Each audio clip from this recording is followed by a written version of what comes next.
火龙果了，只剩下中间那一根，中间那一根，呵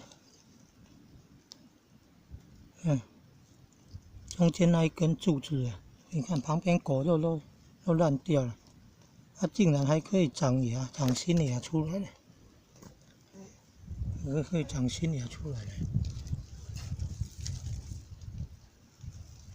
可能水分也要够了。要种1个月左右嘛，好几个礼拜了才会长新芽出来。看，长新芽出来。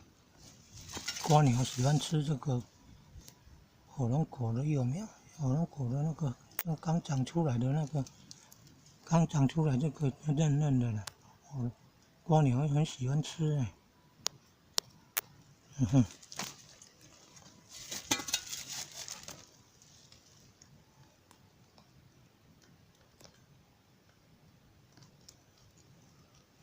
观察看看是从哪里长出来的。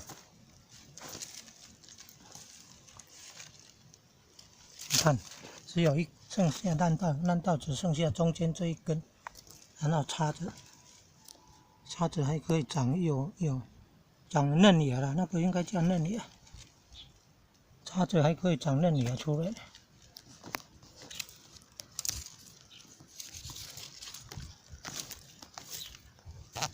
你看都干掉变这样了，火龙果那个果肉都干掉变这样。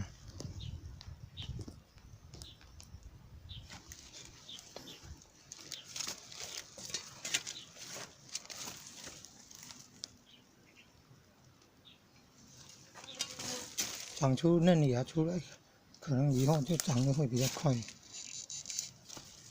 可能也要浇水，要足够的水。但是不能浸泡，浸泡会烂掉。